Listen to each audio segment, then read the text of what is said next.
Hey guys, what's up? Welcome back to another video. In this video, I'm going to be talking about a company that is pretty much on the brink of failure at the moment. They're doing everything that they can to continue to keep their business operations going, and that company is 3M. And as we can see, over the last year, the company's stock is down around 32%, while the rest of the market is up around 6 to 7%. So they're severely underperforming the market over the 1-year chart. And then we can also see that over the 5-year chart, they're down around 50%, so they're not really doing any better over the 5-year chart. And 3M is a pretty big conglomerate company, so if they do eventually go bankrupt, then that is going to be a pretty big headline in the news. So in this video, I'm going to look into some of the recent news that came out surrounding 3M. I'm going to look into their financial statements to get a better understanding of the underlying financial health of the company. And then lastly, I'm going to look at a discounted cash flow model to figure out the intrinsic value per share for 3M. And so right here we can see from this article, it's titled 3M to cut 6,000 jobs in CEO's latest move to blunt sliding sales.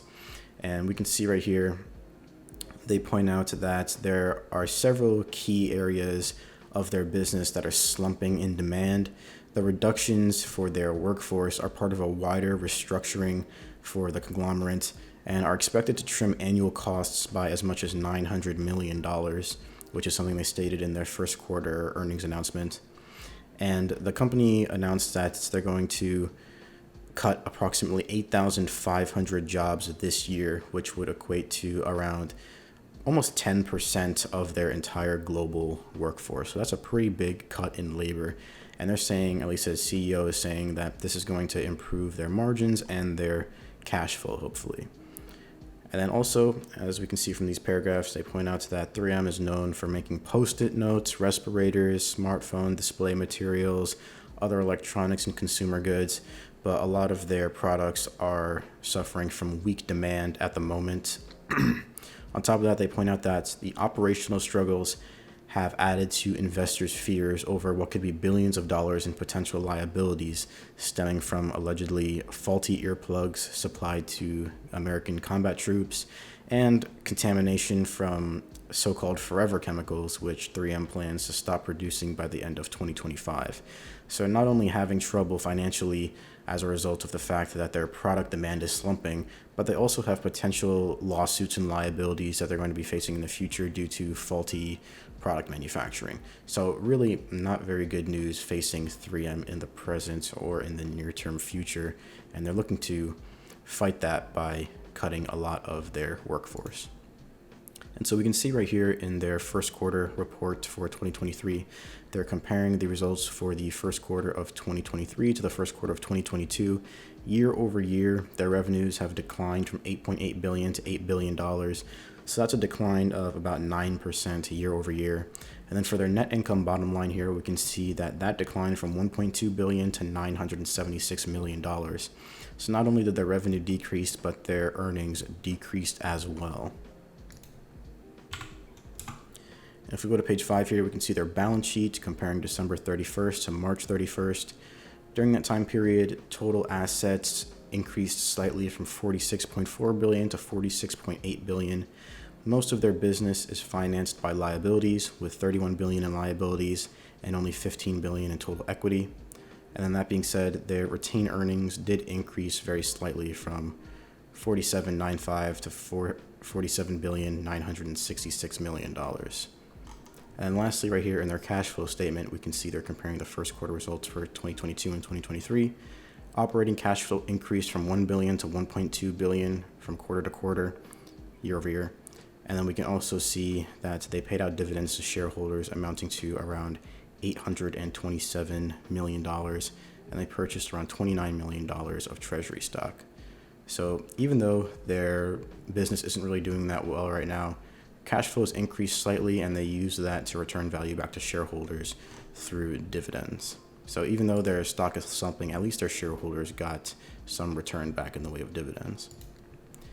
And so now we can see this discounted cash flow model. Yahoo Finance is estimating that the company is going to grow at around 1% or 1.6% for the next 5 years compounded annually. They have around $3.8 billion of free cash flow booked for their most recent full year. They have net debt of $12.9 billion after subtracting their cash, and a little over 550 million shares outstanding, puts their estimated intrinsic value per share at $50 per share, which means that at the moment they're basically trading at almost 2 times their intrinsic value per share at $99 per share, according to these estimates from Yahoo Finance. And then right here on the right hand side, did a competitor analysis comparing them to other conglomerates like GE and Danaher. We can see that in terms of gross margin, net profit margin, they're basically middle of the pack, right behind Danaher, but they're ahead of General Electric. They have the highest return on assets, the lowest price to earnings ratio, and they also have the highest dividend per share at $5.96 per share, which is actually a pretty good dividend yield considering the fact that their share price is $99 per share and they're paying out $5.96 per share. That's pretty good. So even though their share price is slumping, they are obviously trying to combat that by paying their shareholders hefty dividends here. And to end off the video, I wanted to compare them to other companies we've looked at. In terms of share price compared to intrinsic value, 3M did well enough to get onto the board here at the 10th place spot. They're currently trading at around 1.95 their estimated intrinsic value per share here. And so that was good enough to get them into the 10th place spot here. ExxonMobil, GE, ConocoPhillips, and Google are still the only companies on our list that are trading below intrinsic value per share. We can see in terms of growth rate, at their 1% growth rate, they weren't good enough to get onto the growth rate table. In terms of gross profitability and net profitability, they had a gross profit margin of 43% and 16% for net profit margin, which wasn't good enough to get them onto the table for either of the profitability tables here. And then lastly, in terms of stock performance, we can see that over the 5-year chart, they're down 50%, which is a far cry from all of the other companies we've recently looked at. Tesla obviously returning the highest at 781% over the last 5 years. So in terms of comparing them to the other companies we've looked at, they're not really doing that good. These companies obviously come from different industries, so their margins are going to be different. But I still like to look at this just to compare them from industry to industry.